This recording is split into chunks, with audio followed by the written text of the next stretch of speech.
I'm Andrew Moran, Liberty Nation's economics editor. Very, very rocky. Death by government. Drain the swamp. Hello and welcome to another installment of Liberty Nation's Swamponomics videocast. I am Andrew Moran, Liberty Nation's economics editor. This week, President Joe Biden's war on natural gas. The White House surprised the nation when President Biden announced that the administration would suspend approvals for pending and new permit applications regarding liquefied natural gas exports, or LNG. The decision will include a months-long evaluation of the environmental and economic effects of LNG shipments, with President Biden declaring that this announcement tackles, quote, the existential threat of our time, by turning a crisis into an opportunity. Or, as former Obama administration official and Chicago Mayor Rahm Emanuel said, quote, never let a crisis go to waste. Or perhaps in this case, never let a manufactured crisis go to waste. Meanwhile, the reaction has been fast and furious. Climate activists purport that this is great news for Mother Nature and even for US households' pocketbooks. Industry experts argue that this is bad news for America's allies, a terrific development for Russia, and a warning for the future US energy sector. Indeed, arguments being presented by leftists reject the reality of the situation. First, natural gas is an exceptional source of energy as it satisfies the aims of those obsessed with climate change and lower emissions, and those who want to power as many people as possible. Data from the Center for Climate and Energy Solutions confirm that natural gas emits emissions about a third less than that of crude oil and much less pollutants. Some climate change enthusiasts' claims about exports and prices do not align. So last year, the US shipments of LNG reached a record high. This was fueled by record production of natural gas, and guess what? Natural gas prices tumbled 62%. Plus, in the first months of 2024, natural gas prices are down about 10%. Overall, natural gas is around $2.10 per million British thermal units, or BTU. Now, it is true that shipping less natural gas might save businesses and consumers money. As Liberty Nation reported, when the LNG export terminal Freeport was knocked offline in late 2022 because of a fire, natural gas prices tanked because there was more supply traveling through the United States. Will the same thing happen in the long term? Now, here is a catch-22. If energy firms are shipping less natural gas and domestic demand remains the same, there will be fewer efforts to produce the so-called bridge fuel, especially if prices are depressed. This might create a cascading effect. Less production, fewer stockpiles, and record-breaking cold would then imbibe inventories, which are currently roughly in line with the 5-year historical average.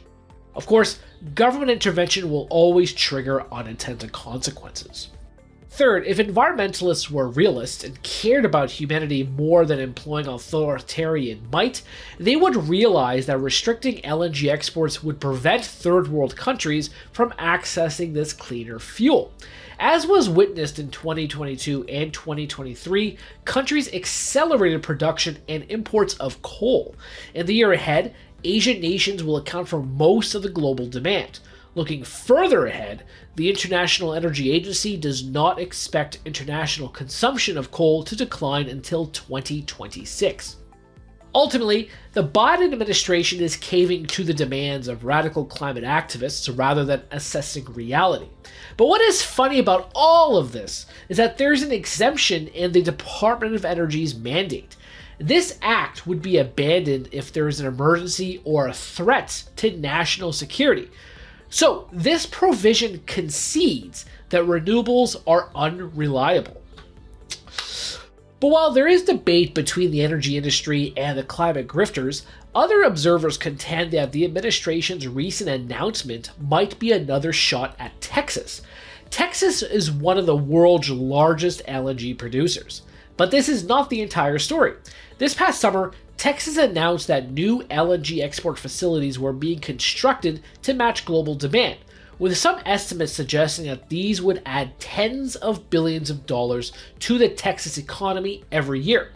But even if this is not a war aimed at the Lone Star State, it is certainly part of the president's broader initiative to end the fossil fuel sector. Interestingly enough, Secretary Granholm was asked about this on CNBC. Here's what she had to say. And that harkens back to President Biden's campaign vow to put the fossil fuel business out of business. And he said that, he said, read my lips, we will put fossil fuels out of business. I did not hear him say that. Oh, really now? Here are just a couple of clips of Biden promising to end fossil fuels during the 2020 election. But kiddo, I want you to just take a look, okay? You don't have to agree, but I want you to look in my eyes. I guarantee you, we're going to end fossil fuel, and I am not going to cooperate with you, okay? Would he close down the oil industry? Would you close down the oil industry? By the way, I would transition from the oil industry, yes.